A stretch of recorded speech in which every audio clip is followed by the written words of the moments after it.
हरामजादी। हाय दीपा, कैसी है यार? सॉरी मैं तेरी शादी में नहीं आ पाई।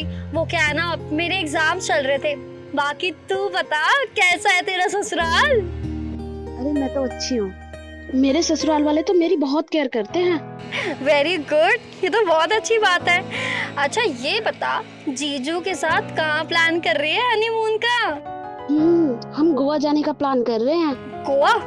अच्छा यार, तू गोवा जा रही है, कश्मीर के पहलगाम नहीं जा रही? वरना वहाँ के नज़ारे तो तूने देखे ही होंगे। अरे वहाँ की बात सुन के तो मेरी रूह कांप जाती है। यार तू एकदम सही कह रही है। देखा नहीं था तूने पहलगाम का नजारा? वहाँ हनीमून बनाने वाले लोगों के साथ क्या हुआ था? अरे उधर तो जाने का सोचो ही मत गलती से। भैया जरा रिक्शा रोकना।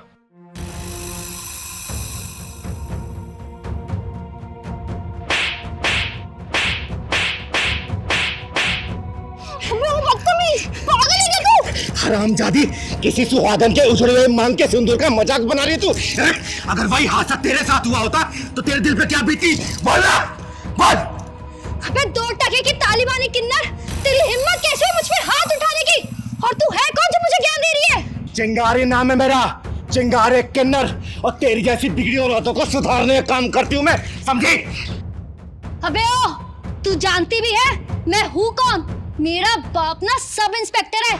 एक कॉल करूंगी मैं, एक कॉल, और तुम दोनों ना सीधा अंदर जाओगे। लगा अपने बाप का फोन, लगा और बोल उसको कि तू सुहागन के सिंदूर का मजाक बना रही थी, उसके सुहाग की मौत पे हंस रही थी। या फिर नंबर दे, मैं तेरे बाप को फोन करके बोलती हूँ कि एक सब इंस्पेक्टर की बेटी के दिल में सुहाग की मौत की जगह गया है। दे नंबर। अबे तेरा क्या लगता था वो जो आतंकवादियों की गोलियों से मर गया, और वो लड़की जिसके लिए तेरी छाती मरोड़ उठ रही है? क्या लगते थे वो दोनों? अरे जो दूसरों के आंसुओं को देख के हंसी मजाक उड़ाते हैं ना, उनकी जिंदगी दुखों के सागर में डूब जाया करती है। अरे वो लड़की भले ही मेरी कुछ लगती थी, लेकिन इंसानियत के नाते मेरी बेटी से भी ज्यादा अजीज थी। अरे जिसके हाथों की मेहंदी का रंग उतरने से पहले सपनों की मांग उचड़ गई हो ना, उस भागन के लिए तेरे दिल में दुख होने के बजाय हंसी भरी पड़ी है। हंसी। हरामजादी, पति से बिछड़ने का दुख क्या होता है ना उससे पूछ, जिसने अपना पति खोया हो। सपनों की उड़ान भरने से पहले जिन जालिमों ने उनके अरमानों का पंख काट दिया, उनसे पूछ, समझी? अरे हम सफर का साथ जब छूट जाता है ना, तो जिंदगी को काटना बहुत मुश्किल हो जाता है। उन लोगों ने तो जिंदगी को 4 कदम साथ भी नहीं चले थे, और तू उनके मरने का हंसी मजाक उड़ा रही है। बोल। सॉरी दीदी, दीदी मुझे पता है मेरी गलती है, मुझे माफ कर दो। मुझे उनका मजाक नहीं उड़ाना चाहिए था। दूसरे का मजाक उड़ाने वाले ये भूल जाते हैं कि समय का चक्र गोल होता है, और जब समय अपना रूप दिखाता है ना, तो अकेला वही इंसान रोता है और पूरी दुनिया हंसती है। अरे उसे घर में जाके देख जिसका चिराग बुझ गया हो। अरे उस लड़की के दिल में झांक के देख जिसने अपना पति खोया हो। उसके दिल में तुझे आंसुओं का समंदर नजर आएगा, समझी? दीदी, दीदी प्लीज मुझे माफ कर दीजिए। मैं अपनी हरकत के लिए बहुत ज्यादा शर्मिंदा हूँ। सच में दीदी, मुझे ऐसा नहीं करना चाहिए था। प्लीज, आई एम सॉरी दीदी। बेटा एक बात हमेशा याद रखना, दुख किसी का घर देख के नहीं आता और सुख किसी का घर देख के नहीं जाता। सुख दुख लगा रहता है, किसी के घर भी आ जा सकता है, समझी?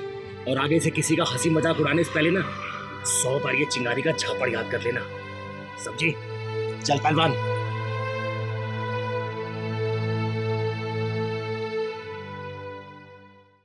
वैष्णवी बेटा, वैष्णवी क्या हुआ बेटा? तू इतनी परेशान क्यों लग रही है? छोड़ दो मुझे दीदी, मुझे जाने दो। वैष्णवी बता क्या हुआ है? क्यों रो रही है? चुप, मुझे बता। दीदी मैं अपनी जिंदगी से परेशान हो गई हूँ, तंग आ गई हूँ मैं अपनी जिंदगी से। बस अपनी जिंदगी को खत्म करने जा रही हूँ। खत्म करने जा रही है? क्यों बेटा, क्या हुआ? तेरी शादी तो तेरे माँ बाप ने अच्छे घर में की थी ना? अच्छे घर में की थी दीदी, लेकिन मुझे अच्छे लोग नहीं मिले, ना अच्छी सास मिली, ना अच्छा पति मिला। बेटा मुझे खुल के बता, बात क्या है? बता मुझे। दीदी मैं किस्मत को दोष दूं या भगवान को दोष दूं? आज मेरी शादी को 5 साल हो गए हैं, लेकिन भगवान ने आज तक मेरी गोद सूनी रखी है। आज तक मुझे कोई बच्चा नसीब नहीं हुआ दीदी, कोई बच्चा नसीब नहीं हुआ। और इसी का ताना मैं अपने पति से सुनती हूँ, अपनी सास से सुनती हूँ, कभी बांझ कहलाती हूँ तो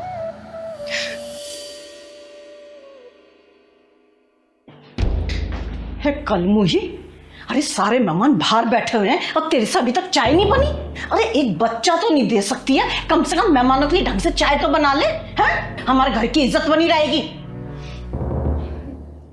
जी माँ जी, लाती हूँ अभी। जी माँ जी, चुपचाप से लेकर आ जा भाव।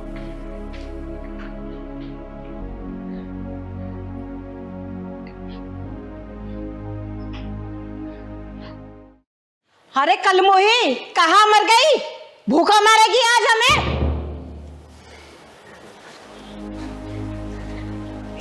ये लीजिए माँ जी, खाइए। ये लीजिए। ए, तेरा दिमाग खराब हो गया क्या? मेरे बराबर में बैठेगी? नीचे बैठ, नीचे बैठ। पर माँ जी। क्या माँ जी, सुनाई नहीं दे रहा क्या बोल रही है वो? एक बच्चे का सुख तुमसे दिया नहीं जा रहा, हमारी बराबरी करोगे तुम? नीचे बैठ, नीचे बैठती हो? बैठ।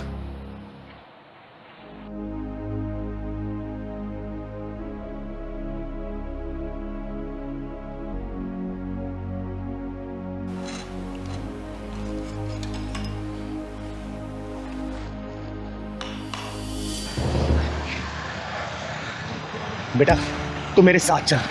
आज तेरे पति और तेरी सास के पिछवाड़े में ऐसा ढक्कन लगाऊंगी ना कि जिंदगी भर वो ताना देना भूल जाएंगे। और तू चिंता मत कर बेटा, भगवान ये तेरी गोद ना जरूर हरी भरी करेगा, जरूर। तो चल मेरे साथ चल। तो अच्छा हुआ चली गई अपना काला मुंह लेकर। जब से इस घर में आई है ना सारा सुकून ही चला गया है। तू चिंता मत कर, तेरे लिए ना इससे भी सुंदर बहू लेकर आऊंगी मैं। कम से कम मुझे दादी बनाएगी और तुझे बाप बनाएगी। बांझ कहीं की, और मर जा कहीं जाके तो अच्छा है। सही कह रही हो माँ, बोझ ही बनी हुई थी इस घर पे वो। अरे एक बच्चे का सुख तो दे नहीं पा रही थी मुझे, अब तो मर जाए अच्छा है वो। तो फिर आ गई अपना काला मुंह लेकर, मरी नहीं कहीं जाकर। और ये किसको अपना हिमायती बना के लाई है? चिंगारी, चिंगारी नाम है मेरा। और तेरे जैसे बेअकल औरतों का अकल ठिकाना लगाने का काम करती हूँ मैं। डायन कही थी। अरे डायन भी 10 घर छोड़ के पार करती है, और तू अपने घर को नाश करने चली है। ओए, तमीज से बात कर। तू जानती नहीं है, एक फोन करूंगा ना जेल की सलाखों के पीछे दिखाई देगी अभी। अबे तो पुलिस बुला ले या फोर्स बुला ले, चिंगारी का कोई बाल भी वाका नहीं कर सकता, समझा? अरे हमने किया क्या है और हमारे घर में कैसे घुसी चली आई? किया क्या है? अरे अब भी कुछ बच गया है क्या करने के लिए? ये बताइए कि आप लोगों ने क्या नहीं किया है। अरे माँ जी, आपको मैंने कितना प्यार किया था, कितना सम्मान दिया, कोई कसर नहीं छोड़ी आपकी सेवा में। और आपने क्या किया मेरे साथ? मुझे 5 का नाम दे दिया। और आपकी तो कितनी सेवा करती थी ना मैं रात दिन। आपको पति नहीं भगवान माना था मैंने, और आपने मुझे अकेले मरते हुए छोड़ दिया। एक बार भी नहीं सोचा कि मेरा क्या होगा। और एक बात बताइए, डॉक्टर को जब हमने चेकअप करवाया था तो डॉक्टर ने क्या बोला था कि कमी सिर्फ मुझ में नहीं है, कमी हम दोनों में है। तो फिर 5 का नाम मुझे ही क्यों मिले? सब कुछ मुझे ही क्यों सहना पड़े? तो बुढ़िया, भगवान ने तेरी झोली में इस औलाद का सुख दिया है ना, तो इसलिए नहीं दिया कि किसी औरत को तू बांझ बोले। अगर भगवान इस औलाद नहीं दे रहा तो याद रखना, भगवान के घर में देर है लेकिन अंधेर नहीं है। कल को ये औलाद का सुख भी छीन सकता है, समझे? और सुन, ये चिंगारी तुझे श्राप देके जाती है, श्राप। बहुत जल्दी तू इस औलाद से वंचित हो जाएगी, वंचित। चिंगारी जी, नहीं, ऐसा अनर्थ मत कीजिए। मेरे बच्चे को इतना बड़ा श्राप मत दीजिए। मैंने इसके साथ जो कुछ किया ना, मैं उस सब चीजों के लिए सब माफी मांगने के लिए तैयार हूँ, पर आप ऐसा श्राप मत दीजिए, मत दीजिए। हाँ चिंगारी जी, मुझे भी माफ कर दीजिए, गलती हम दोनों की है। बच्चे के मुंह में आके इसके प्यार को कभी समझ ही नहीं पाए। और ये बात मैं बहुत अच्छे से जानता था कि कमी हम दोनों में है, लेकिन अपनी मर्दानगी दिखाने के चक्कर में सारा ब्लेम मैंने इस पर डाला। लेकिन मैं आपसे वादा करता हूँ, आज के बाद कभी इसके साथ कुछ गलत नहीं होने दूंगा। मैं हमेशा इसको प्यार करूँगा, हमेशा इसकी कदर करूँगा, चाहे मैं औलाद का सुख प्राप्त हो या ना हो। मैं माफ़ कर दीजिए। अरे नहीं माँ जी, आप लोग ऐसे हाथ जोड़ के मुझसे माफ़ी मत मांगिए, मुझे बिल्कुल अच्छा नहीं लगेगा। और आप लोगों को अपनी गलती का एहसास हो गया, मेरे लिए तो बस वही बहुत बड़ी बात है। मेरा टूटा हुआ घर मुझे वापस मिल गया। सुन लिया, ये होती है नारी, और ऐसी होती है हमारी भारतीय नारी, समझे? और वैष्णवी बेटा, मैं तुझे आशीर्वाद देके जा रही हूं। देखना 9 महीने बाद ना तेरे घर में किलकारी गूंजेगी, किलकारी, और बधाई लेने ये चिंगारी आएगी। और माँ जी, बहू का कैसे ध्यान रखना है ना, शायद मुझे लगता नहीं कि अब दोबारा बताने की जरूरत है। और तू बहुत बहुत शुक्रिया चिंगारी दीदी, आपने मेरा टूटा हुआ घर बचा लिया। हमेशा खुश रहे बेटा, खुश रहे। चल बेटा।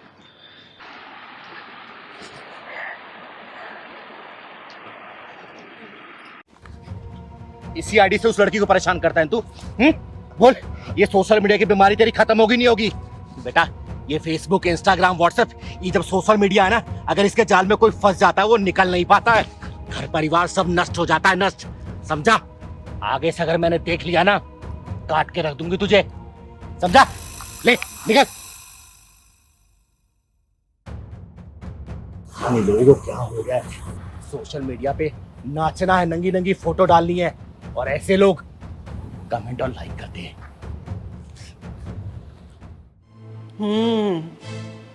ये गुल खिला रही है कुलक्षणी, हाँ? लाज शर्म तो सब बेच खाई है। क्या मतलब माँ जी? माँ जी की बच्ची, हॉलीवुड में एंट्री मारने का इरादा है तेरा? दिन भर में कितनी डीपी बदलती है, वो भी नए नए पोज में। किसको क्या दिखाना चाहती है? माँ जी, डीपी बदलने में क्या प्रॉब्लम है? अब आजकल तो हर कोई बदलता है। डीपी बदलने के पीछे जो तेरी गंदी सोच है ना, उसे मैं सब जानती हूँ। सुधर जा समय रहते, नहीं तो मुझे सुधारना भी आता है। माँ जी, आप इतना नाराज क्यों हो रही हैं? जरा सी बात का इतना बतंगड़ क्यों बना रही हैं? जरा सी बात है, हाँ? सारी सारी रात तेरा फेसबुक ऑन रहता है, व्हाट्सएप पे फोटो डालती रहती है। एक बात बता, तू पूरी रात चैट किससे करती है? माँ जी, वो तो बस मैं रात में लोगों के स्टेटस देखती हूँ। अच्छा, दूसरों का स्टेटस देखते देखते ना कहीं अपना स्टेटस डाउन मत कर लियो, समझी? क्या हुआ माँ, सुबह सुबह इतना नाराज क्यों हो रही हो? कमीने, तेरे जैसे आदमियों की औरतें ही ना रात को चैटिंग करके सेटिंग कर लेती हैं, और दूसरे दिन ना मिलना मिलाना शुरू हो जाता है। अरे माँ, क्या हुआ, क्यों इतना शोर मचा रही हो आप?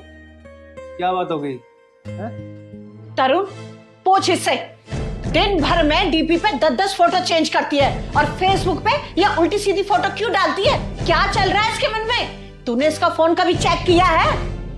आस्था, माँ जो बोल रही है क्या वो सच है? तरुण, अगर मैं फेसबुक पे फोटोज अपलोड करती हूँ तो उससे क्या फर्क पड़ता है? फर्क पड़ता है आस्था, तुम रात भर फेसबुक पे लगी रहती हो, हैं? चैट करती रहती हो, इंस्टाग्राम पे लगी रहती हो। भाई आज तक मैंने कभी चेक किया है? किया है मैंने चेक? मैं बताती हूँ बेटा तुझे, फेसबुक पे ना ये कुंवारी बन के चैट करती होगी, तभी तो फेसबुक पे उल्टा सीधा फोटो डालती है। आस्था, आखिर तुम चाहती क्या हो? तुम्हारे दिल में क्या चल रहा है आखिर, है? तुम्हें नए नए दोस्त बनाने हैं? अगर बनाने हैं ना तो ये रिश्ता आज और यहीं खत्म कर दे, और जाके नए नए दोस्त बना और जिंदगी के मजे ले, मजे से। जाओ यहाँ से। तुम्हारे कहने का मतलब क्या है? मतलब साफ है, तू शादी से पहले ही बिगड़ी हुई थी, जो अभी तक सुधरी नहीं है, समझी? अरे राम राम राधा आंटी, राधे राधे। अरे चिंगारी जी, आइए आइए, आज कैसे याद आ गई हमारी? अरे बस यहाँ से गुजर रही थी तो सोचा मैं आपसे मिलती चलूं। बैठो बैठो। और सब ठीक है ना? हाँ सब ठीक है। कैसी आस्था बेटा, क्या बात है, तेरा चेहरा क्यों उतरा हुआ है? चिंगारी दीदी, इसे फेसबुक पे ना ऑनलाइन रहने का बहुत शौक है। अरे दिन रात फोटो डालती है अपनी, सोशल मीडिया पे रानी बनना चाहती है, रानी। जब देखो चैटिंग चैटिंग चैटिंग। शादी हो गई और भगवान ने चाहा तो 1 साल बाद माँ भी बन जाएगी, लेकिन आदतें अभी शादी से पहले वाली नहीं गई हैं। मैं कुछ समझी नहीं रहा था आंटी। दीदी, यहाँ किस लिए आए थे और भूल गए? अरे पहलवान, वो काम अभी उतना जरूरी नहीं है, जरूरी फिलहाल मुझे ये लग रहा है। हाँ आगे बताइए आंटी। चिंगारी जी, जो औरतें शादीशुदा होकर भी ना फेसबुक पे कुंवारी बन के चैटिंग करती हैं और इंस्टाग्राम पे जो कमर मटकाती रहती है ना, उनकी शादीशुदा जिंदगी ना ज्यादा नहीं चलती है। अगर मैंने सोशल मीडिया पे अपनी कोई फोटो अपलोड कर दी तो इसमें क्या हो गया? इतना बड़ा हंगामा करने की क्या जरूरत है? किसी से मिलने थोड़ी गई मैं। आस्था बेटा, तुम तो बर्बादी के रास्ते पे जा रही हो, क्योंकि जो औरतें शादीशुदा होती है ना, शादीशुदा होने के बावजूद भी इंस्टाग्राम, फेसबुक, व्हाट्सएप, इनसे पे लगी रहती हैं, फोटो अपलोड करती हैं, वीडियो अपलोड करती हैं, डांस की रील्स डालती हैं, उसके पीछे सिर्फ एक ही मकसद होता है, लाइक और कमेंट का। और लाइक और कमेंट के पीछे जो मकसद छुपा होता है ना, वो होता है फ्रेंडशिप का। और जो शादीशुदा औरतें ये फ्रेंडशिप के चक्कर में पड़ जाती है ना, वो अपनी जिंदगी बर्बाद कर लेती है बेटा, इस बात को याद रखना। चिंगारी जी, ये ना मुझे पढ़ा रही है कि सब लोग ऐसा ही करते हैं। ऐसा करने वालों के घर भी करते हैं। ये जो आजकल की लड़कियां और शादीशुदा औरतें हैं ना, उनको फेसबुक पे फोटो अपलोड करना है, इंस्टाग्राम पे डालना है, व्हाट्सएप पे डालना है, उसके पीछे पता मकसद क्या होता है? मकसद सिर्फ ये होता है बहुत सारे लाइक मिल जाए, कमेंट मिल जाए, शेयर मिल जाए। और ऐसे करने वाले हजारों लोग पड़े हैं, लेकिन उनको ये क्या पता है कि उसके पीछे मकसद क्या होता है उन लोगों का? उनका सिर्फ मकसद ये होता है कि लड़कियों से किसी ना किसी तरीके से बातें की जाए, उनसे वीडियो कॉल किया जाए, उनको जिस्म को देखा, उनके साथ जिस्मानी ताल्लुकात रखे जाएं। जो शादीशुदा लड़कियां ना ये तारीफ के पुल पे चढ़ जाती है ना, उनकी शादीशुदा जिंदगी के पुल बहुत जल्दी टूटते हैं। और ये औरतें जितनी जल्दी समझ जाएंगी, उनका घर परिवार बच जाता है, नहीं तो जग जाहिर है सब। दीदी, इसीलिए तलाक कराने वाले वकीलों के पास भीड़ लगती है। दीदी मैं तो आगे रात को सो जाता हूँ और ये रात भर फोन में लगी रहती है, कभी इंस्टाग्राम, कभी फेसबुक, कभी व्हाट्सअप। अरे रात भर चैटिंग करती रहती है, पता नहीं क्या करती है। आज मेरे को मम्मी ने बताया मेरे को। आस्था बेटा, पास्ट को अगर प्रेजेंट के रिश्तों के ऊपर रखने की कोशिश करोगी ना, तो ना पास्ट रहेगा और ना ही प्रेजेंट। अब फ्यूचर तो भूल ही जाओ। इंटरनेट ऐसा जाल है ना, अगर कोई इंसान उसमें फंस गया, जिंदगी भर कितनी भी लाख कोशिश कर ले, निकल नहीं पाता है, समझी? दीदी, ये फोन लोगों को बहुत आगे तक ले जा रहा है। उतरना कहीं होता है, उतर कहीं जाते हैं। ठीक है मम्मी जी, अगर मेरे सोशल मीडिया चलाने से इतनी ही दिक्कतें हैं ना, तो ना ही मैं फेसबुक चलाऊंगी, ना ही इंस्टाग्राम और ना ही व्हाट्सएप पे कोई स्टेटस अपलोड करूंगी। आज के बाद कुछ नहीं चलाऊंगी। मम्मी जी मुझे माफ कर दो please. Tarun, I am sorry. चिंगारी दी, सॉरी। आस्था बेटा, ये जो सोशल मीडिया के प्लेटफॉर्म है ना, इंस्टाग्राम, व्हाट्सएप, फेसबुक, ये सब चलाने में दिक्कत नहीं है, दिक्कत है लाइक और कमेंट के जाल में फंसने में। और तुझे पता है, इसके चक्कर में ना हर दूसरा घर डिस्टर्ब हो रखा है। ये सब चलाने से कोई मना नहीं कर रहा तुझे, लेकिन हाँ, कोई भी चीज अगर लिमिट में की जाए ना बेटा, रिश्ते संभल के चलते हैं। शादी हो गई तेरी, सब्जी, ध्यान रख इस बात। ठीक है, मैं आप सबके लिए चाय बना के लाती हूँ। ठीक है बेटा, जा बना के।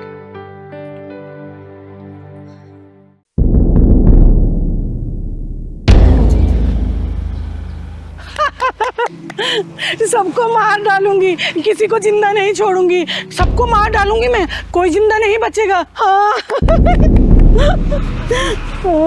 सबको मार दूंगी मैं, किसी को भी नहीं छोड़ूंगी मैं। कोई नहीं बचेगा, कोई भी नहीं बचेगा, कोई नहीं बचेगा।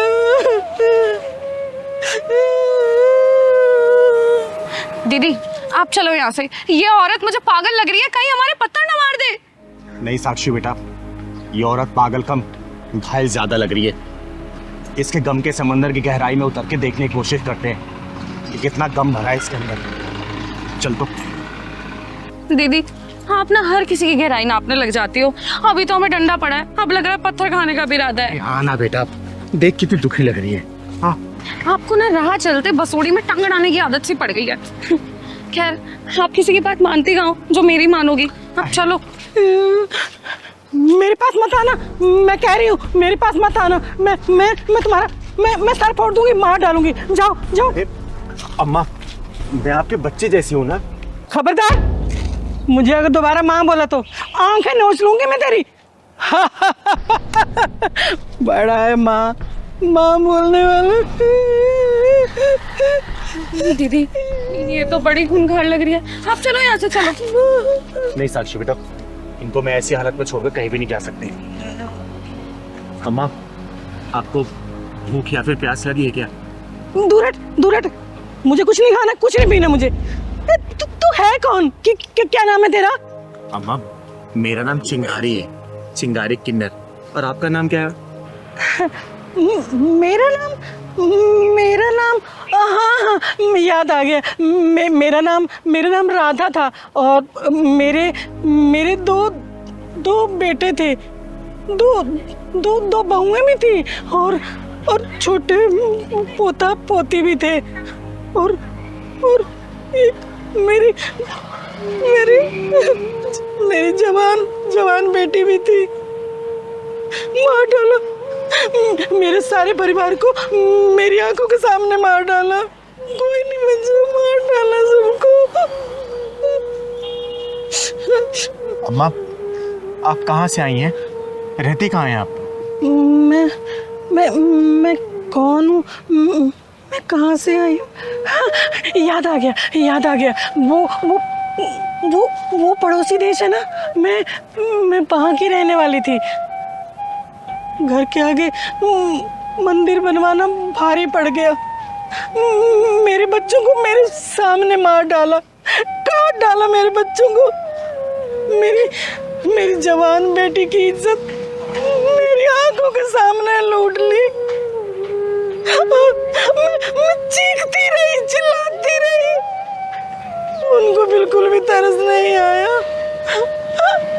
सब खत्म हो गया, सब बर्बाद हो गया, मेरा कुछ नहीं।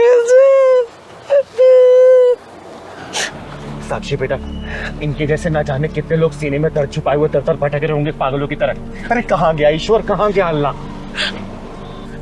पड़ोसी देश में मेरे जैसे न जाने कितने लोग मार दिए गए, काट दिए गए।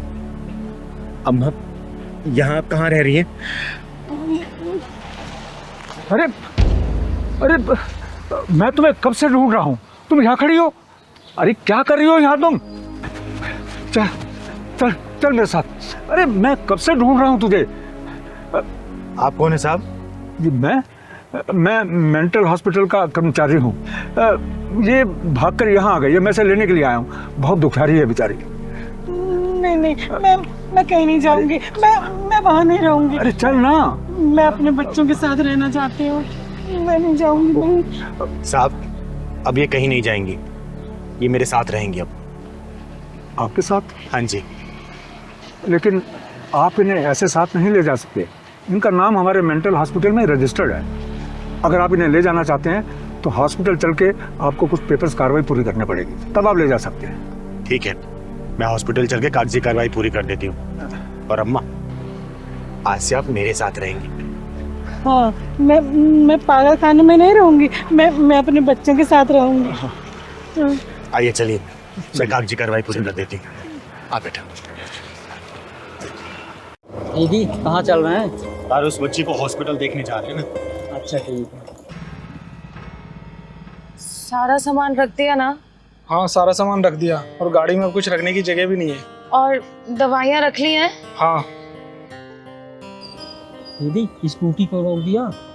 पहलवान, वो देख, लगता है ये दोनों अपने माँ बाप को वृद्धाश्रम छोड़ने जा रहे हैं। अरे दीदी कहीं घूमने जा रहे होंगे, कहीं दर्शन करने जा रहे होंगे। बेटा, घूमने जाने वाले ना ऐसे रोते नहीं है। वो देख, उसकी माँ कैसे रो रही है। अरे राधिका, अब रोना धोना छोड़ो, जो भी हमारे साथ होगा देखा जाएगा। मेरा मन नहीं कह रहा है जी, ये जो कुछ भी हो रहा है ये ठीक हो रहा है क्या? अरे सब ठीक हो रहा है, मैं हूं ना, चिंता काहे को करती हो? आज इन दोनों को सबक सिखा के दम दूंगा।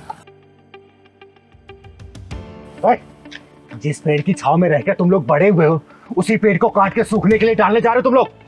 आप गलत समझ रही हैं। ये हम दोनों को छोड़ने के लिए नहीं जा रहे हैं, बल्कि हम दोनों इन दोनों को आश्रम छोड़ने के लिए जा रहे हैं। क्या?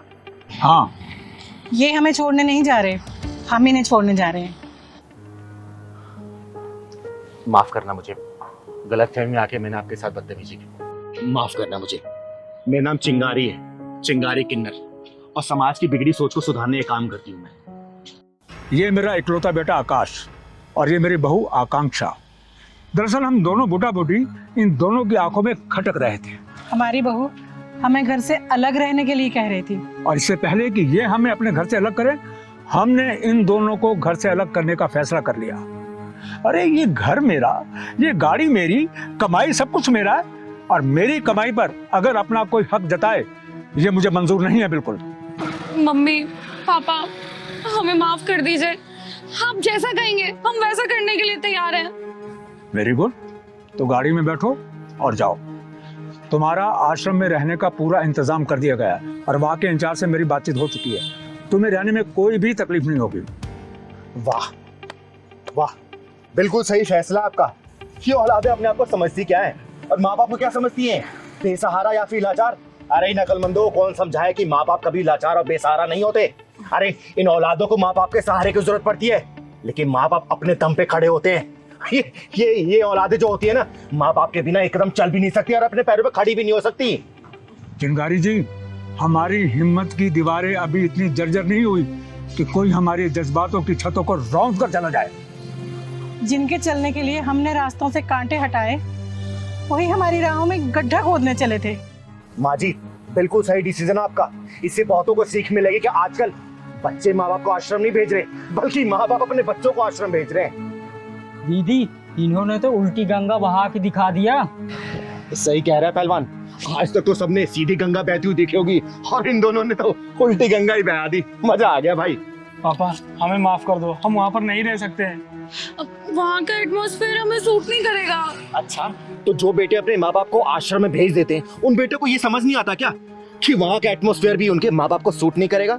है बेटा, जो डिसीजन मैंने ले लिया है ना, अब मैं उससे पीछे हटने वाला नहीं हूँ। गाड़ी में सामान पैक रखा है तुम्हारा, बैठो और फुर हो जाओ। जाओ। और राधिका, आज हम एक बहुत सुंदर सी मूवी देखने के लिए चले हैं और उसके बाद साथ में बैठकर किसी रेस्टोरेंट में अच्छा खाना भी खाएंगे। अभी तक हम अपने बच्चों के लिए जीते रहे हैं और अब हम अपने लिए जिएंगे। पैसा अपने ऊपर खर्च करेंगे राधिका। हाँ चिंगारी जी, आपका बहुत बहुत शुक्रिया कि आप हमारी तरफ से बोली। बहुत बहुत शुक्रिया चिंगारी। इसमें धन्यवाद कोई बात नहीं है। आप लोगों ने जो पहल की है ना, देखना समाज बहुत हद तक सुधरेगा। और हाँ, आज तक तो माँ बाप को वृद्धाश्रम जाते हुए देखा होगा ना, इस बार जरा तुम लोग एक्सपीरियंस करके आओ, समझे? चल पहलवान।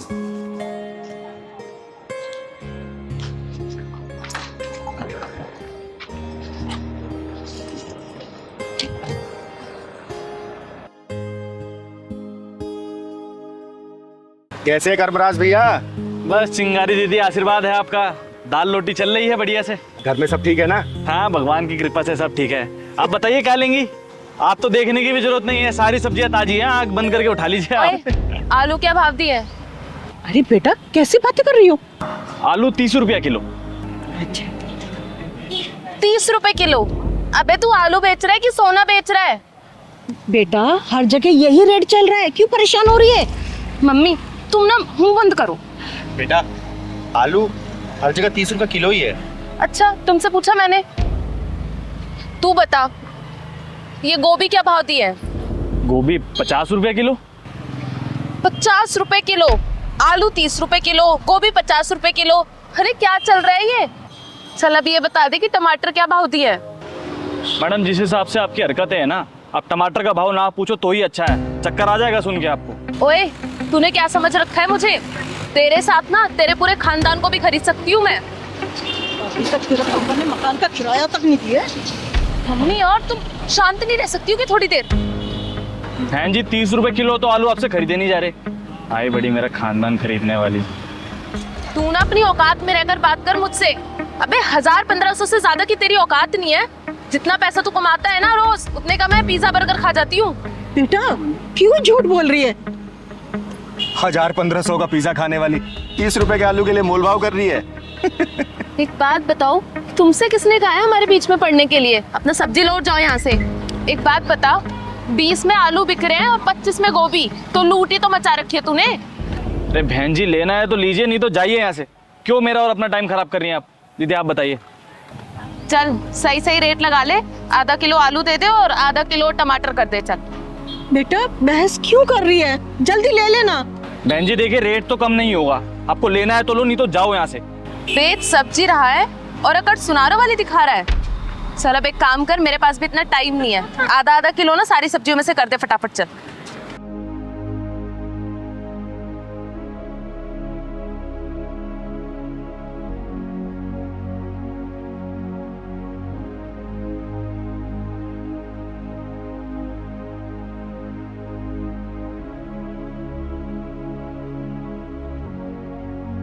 लो मैडम जी, 50 रुपए हो गए आपके। 50 रुपए? अरे भाई किस हिसाब से 50 रुपए हो गए? देख 30 रुपए की सब्जी है ये, 30 रुपए दूंगी, उससे ज्यादा 1 रुपया भी नहीं दूंगी। और सब जानती हूँ मैं, 10 रुपए की सब्जी लाके 50 रुपए में बेचते हो तुम। इसलिए ना मैं तेरे साथ नहीं आती हूँ। मैडम जी, आप पागल है क्या थोड़ी सी?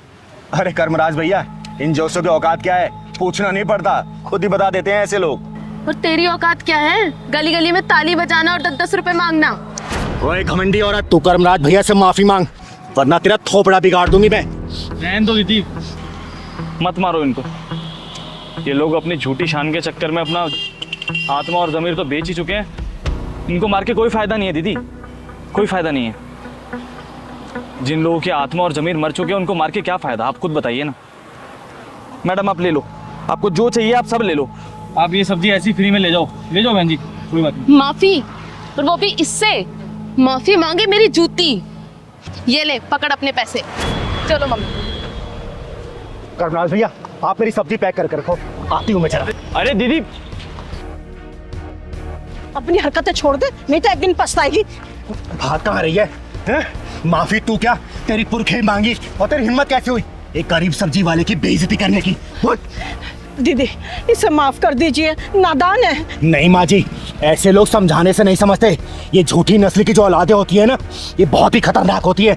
तू बता, कर्मनाथ भैया से माफी मांगेगी या नहीं मांगेगी? बोल। बोल ना, मांगूंगी। हाँ मैं मांग लूंगी उनसे माफी। फोन निकाल अपना, निकाल फोन, लो खोल।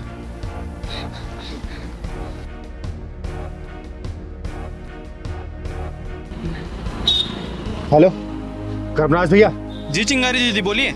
ये बात करो इस छप्पन छोरी से, बात कर, माफी मांग। हाँ भैया, मैं माफी मांगती हूँ आपसे। मैंने जो भी बदतमीजी की आपके साथ, मैं आइंदा कभी नहीं करूंगी। आप मुझे माफ कर दीजिए। आपको आपकी गलती का एहसास हो गया, मेरे लिए इतना काफी है। लेकिन आगे से किसी गरीब के साथ ऐसा मत कीजिएगा। हाँ भैया, मैं किसी के साथ आइंदा से ऐसा नहीं करूंगी। ठीक है दीदी। ठीक है।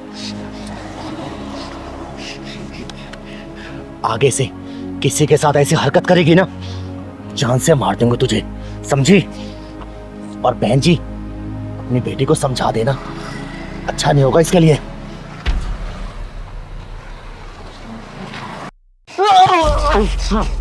इंस्पेक्टर साहब, बहुत ही खतरनाक जेब कतरा, ये चेन स्नैचिंग का मास्टर है। मैंने इसे किसी औरत का पर्स चुराते हुए पकड़ा है। अरे क्या कर रही है तू? मारे आगे तू किसी बेकसूर ने मार रही है। हाँ, शांत हो जाओ। देखिए, आप इसको थाने ले आई ना, इसके आगे का काम हमारा है। आप निश्चिंत रहिए, इसकी खातिरदारी तो हम अच्छे से करेंगे। आपकी कांस्टेबल की बातों से ये लग रहा है कि कुछ ज्यादा ही गहरी जान पहचान है इस जेब कतरे से इनकी। बहुत अच्छी तरीके से जानती है इसको। देखिए चिंगारी जी, आप अभय राज को अच्छे से जानती हैं कि वो इन जैसे मुजरिमों के लिए कितना बड़ा जल्लाद है। क्या बे, शायद तू अभय राज को जानता नहीं है, जो मेरे इलाके में चोरी कर रहा है। बेटा, पूरे 3 साल के लिए तेरे को जेल के अंदर डलवाऊंगा मैं। आई बात समझ में? देखिए चिंगारी जी, अब आप निश्चिंत रहिए। और रही बात इस चोर की, तो ये तो जेल जाके ही रहेगा। और आपका बहुत बहुत धन्यवाद जो आप इस जैसे चोर को यहाँ तक लेकर आई। मैं चाहती ना तो इसका इलाज वहीं पे कर देती, लेकिन आज मेरा सोमवार का व्रत है और सोमवार के व्रत के दिन मैं किसी के ऊपर हाथ नहीं उठाती। चिंगारी जी, आप कैसी बातें कर रही हैं? देखिए, आप निश्चिंत रहिए, ये तो आप सीधे जेल में ही जाएगा। आपसे यही उम्मीद है इंस्पेक्टर साहब। जय हिंद।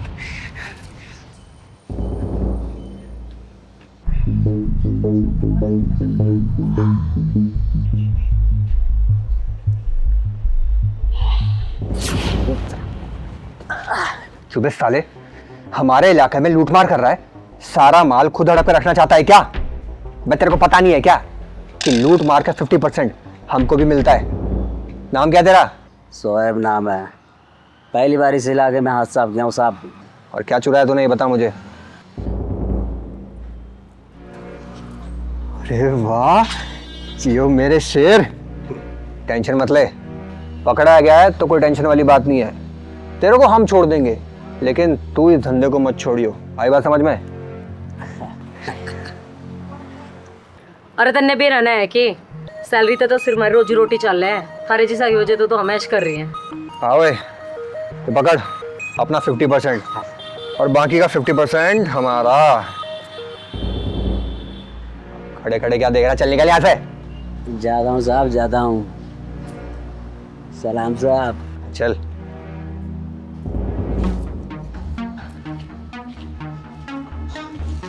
ओए सिगरेट दे।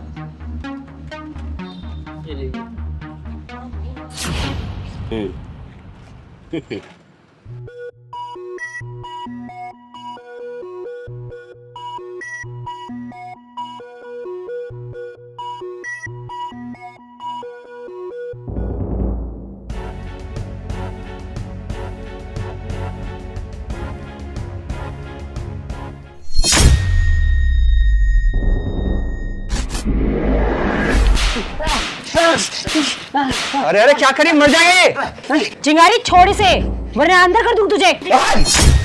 इसलिए चिंगारी कोर्ट कचहरी पुलिस थाना विश्वास नहीं करती, खुद ही फैसला करती है ऑन द स्पॉट। अरे तुम जैसे रिश्वत खोर दलाल 50-50 रुपए में ईमान बेचते हैं। देखो इसको छोड़ दो, मेरी बात मानो। जब कानून का ईमान बिक जाता है ना तो मुजरिमों का दिल से डर खत्म हो जाता है, और जब डर खत्म होता है ना तो ये खुलेआम वारदात करने लगते हैं। इसीलिए इनके दिल में डर होना बहुत जरूरी है, चाहे कानून का डर हो या फिर मेरे जैसे किसी ईमानदार के जुनून का डर। किसी जुनून का डर।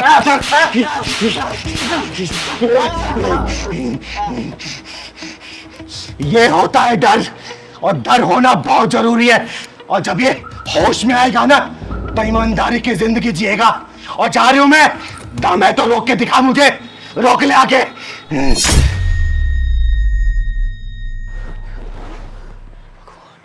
अरे मैं किन्नर हूं तो क्या हो गया, मैं इंसान नहीं हूं क्या? या फिर मेरे अंदर जज्बात नहीं है, या फिर मैं इस समाज की पैदाइश नहीं हूं? अरे मत खेलो किसी के टूटे हुए जज्बातों से, समझे? मत दो ताना हमें, वरना बर्बाद हो जाओगे, तबाह हो जाओगे।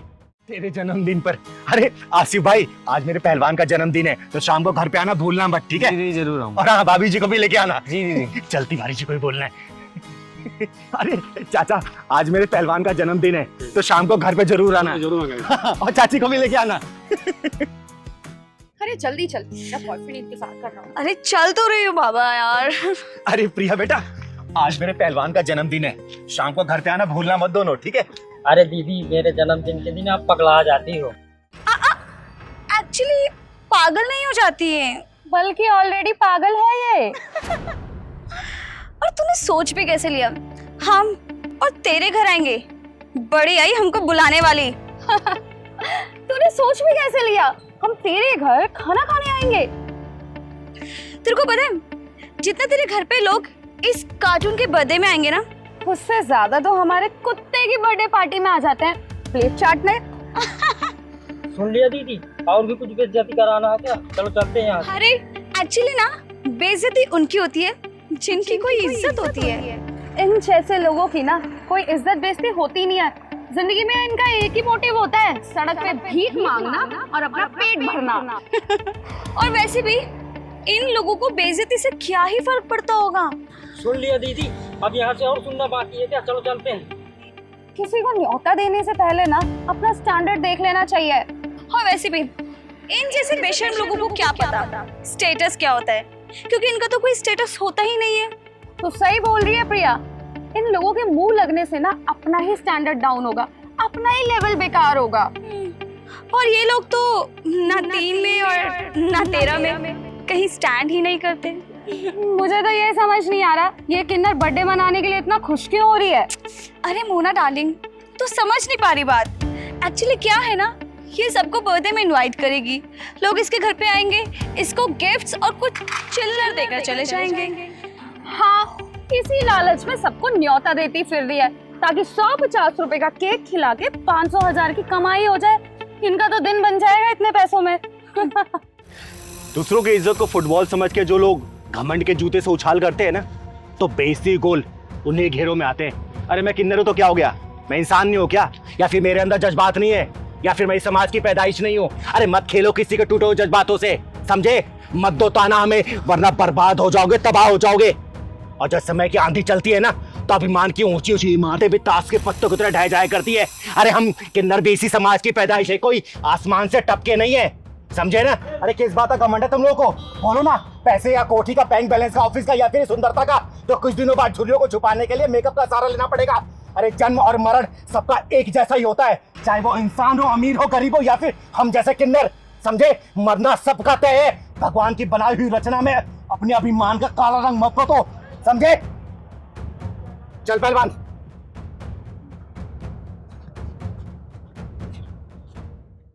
जल्दी आ, नहीं तो लेट हो जाएंगे। ओहो, बहुत धूप हो गई। ओ मॉम, बाहर तो बहुत धूप है, मेरा सारा मेकअप खराब हो जाएगा। कोई बात नहीं, दोबारा कर लेना। ये ड्राइवर कहाँ मर गया?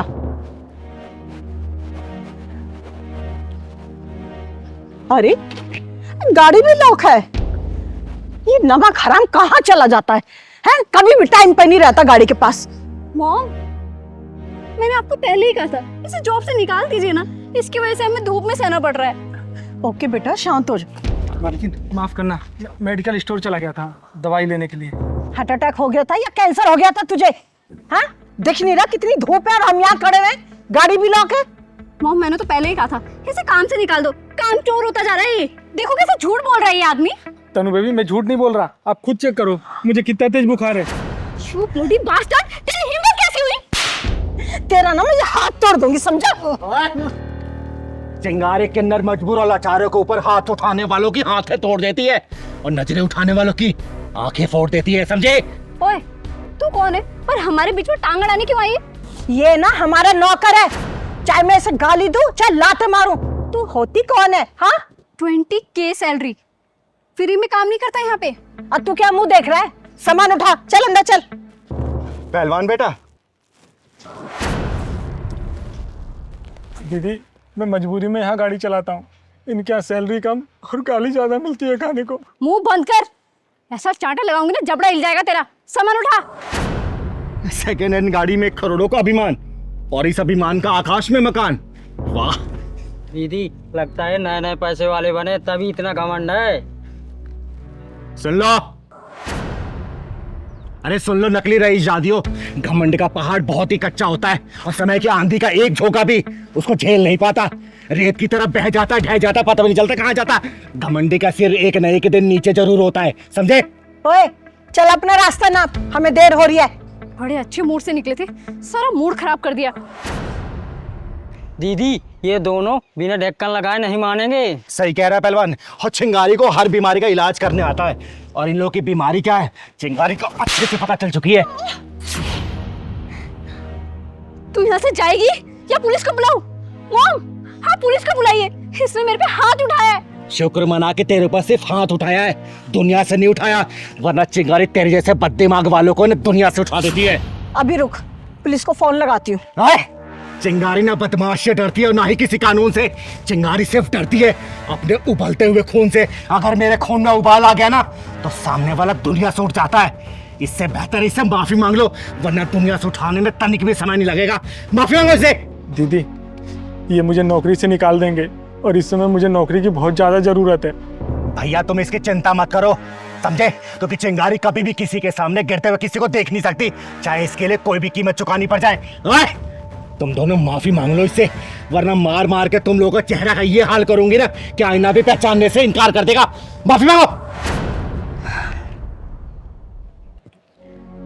सॉरी प्रेमपाल, मैंने तुम्हें कुछ ज्यादा ही बोल दिया, प्लीज मुझे माफ कर दो। आई एम सॉरी भैया जी, मुझे माफ कर दीजिए, मेरे से गलती हो गई, आज के बाद कभी ऐसा नहीं होगा। भैया तुम्हें यहाँ नौकरी करने की जरूरत नहीं है, अब तुम्हारी नौकरी कहीं और लगवाऊंगी। चाबी वापस करो, चलो मेरे साथ। ये लो मालकिन चाबी। और हाँ, अंग्रेजों के संस्कार को छोड़ के ना भारतीय संस्कृति अपना लो, चलो।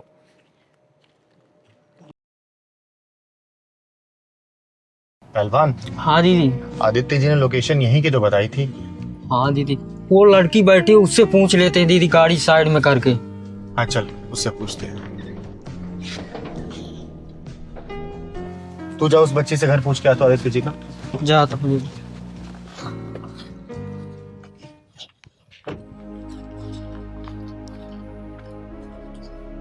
बेटा, आदित्य गिरी का घर यही है क्या? हाँ यही है चाचा का घर। दीदी आओ। यही घर है क्या पहलवान? आओ ना दीदी। बेटा, यही घर है आदित्य जी का? हाँ यही है चाचा का घर। चाचा का घर? हाँ चाचा का घर यही है। आप चिंगारी दीदी हो ना? हाँ बेटा मैं चिंगारी हूँ, लेकिन यहाँ बैठे क्या कर रही हो तुम? चाचा चाची ने कहा है जब तक चिंगारी दीदी आके चली नहीं जाएगी जब तक तू इधर ही बैठी रहेगी। कमाल है, बेटी समान भतीजी को घर के बाहर बिठा रखा है। बेटा चलो मेरे साथ, कब तक यहाँ बैठी रहोगी? चलो। नहीं दीदी आप चली जाओ, जब तक आप खाना खा के नहीं जाओगी जब तक मैं अंदर नहीं जा सकती। लेकिन बेटा ऐसा क्यों? चाचा चाची ने मना किया है, आप खाना खा के जल्दी चले जाओ। लेकिन बेटा हम जल्दी क्यों चले जाएं? आप खाना खा के जल्दी चले जाओ, जब मेरे को खाने को मिलेगा, मेरे को भूख लग रही है। जिस घर में बेटी समान भतीजी के साथ ऐसा व्यवहार हो रहा हो ना, उस घर में बेटा खाना तो दूर, चिंगारी अपने कदम भी नहीं रखती है। पहलवान। जी दीदी। जाके बेल बजाओ, उन दोनों को नीचे बुला के लेके आ। ठीक है दीदी।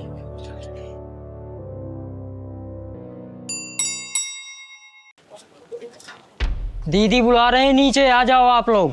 लेकिन चिंगारी दीदी तो ऊपर आने वाली थी ना? नहीं नहीं, नीचे ही आ जाओ आप लोग। चल ठीक है आते हैं। चिंता मत कर बेटा, सब सही हो जाएगा। ये चिंगारी सब कुछ सही कर देगी, ठीक है? दीदी बोल दिया आ रहे हैं, नीचे ही आ रहे हैं वो। आने नहीं जरा उनको। चिंगारी दीदी आ गई। चिंगारी दीदी नीचे क्यों बुलाया ऐसा? पता नहीं। दीदी दूर रहो मुझसे, तुम जैसे पापियों से चिंगारी कोई वास्ता नहीं है, दूर हटो। लेकिन क्यों दीदी? अच्छा जरूर इस मनहूस ने कुछ बोला होगा। ओए बेशर्म औरत, देवी जैसी लड़की को तूने घर से बाहर निकाल रखा है। और दीदी ऐसा क्यों बोल रही हैं? अंदर चलिए ना, खाना तैयार है। हाँ दीदी, मेरे आंचल में खुशियों की भीख दे दो दीदी। अरे वाह, देवी समान कन्या को तूने यूं भूखा बाहर बिठा रखा है, तो तूने क्या सोचा चिंगारी तेरे घर का खाना खाएगी? अरे खाना खाना तो दूर, एक घूंट पानी तक नहीं पिएगी चिंगारी तेरे घर का, समझी? दीदी क्या बेटियां अच्छी नहीं होती? नहीं बेटा, बेटियां बहुत अच्छी होती हैं। और सुन बे औरत, बेटा बेटी में फर्क रखने वाली, जिस दिन तूने फर्क खत्म कर दिया ना, उस दिन देखना तेरे घर में किलकारी जरूर गूंजेगी, समझी? हसन, ये बच्ची अनाथ जरूर है, लेकिन इस बच्ची को ये चिंगारी पालेगी। अब तुम पे बोझ लग रही है नहीं, चिंगारी पालेगी इसको। चल बेटा। नहीं नहीं दीदी, आपको इसकी जरूरत नहीं पड़ेगी दीदी। दीदी हमें माफ कर दो दीदी, हमें सब समझ में आ गया है। हाँ दीदी माफ कर दो हमें। अरे ये सब जानते हैं कि नारियों के बिना संसार नहीं चल सकता, लेकिन फिर भी नारी नारी की दुश्मन है। बेटा बेटी का फर्क रखने वाले हो, कभी बेटियों को आजाद करके देखो। ये बेटियां तुम लोगों का नाम इतना रोशन करेंगी ना, जितना बेटों ने नहीं किया होगा, समझे? दीदी हमें माफ कर दो। हाँ दीदी हमें माफ कर दो, और प्लीज हमारे घर चलो दीदी। जिस घर में लड़कियों की इज्जत नहीं होती ना, चिंगारी उस घर की तरफ मुड़ के भी नहीं देखती। दीदी मैं आपसे वादा करती हूँ, मैं प्रिया का पूरा ध्यान रखूंगी दीदी। प्लीज हमारे घर चलो दीदी। दीदी हम प्रिया को अपनी बच्ची की तरह रखेंगे, इसमें हाँ, कोई कमी नहीं होने देंगे। ठीक है, आप मेरे घर चलिए दीदी। बिल्कुल नहीं जाऊंगी, अब मैं सीधा 6 महीने बाद आऊंगी इस बच्ची का हाल चाल लेने। अगर इसे किसी भी तरीके की कमी हुई ना, तुम लोग पिछवाड़े में ढक्कन लगा के जाऊंगी।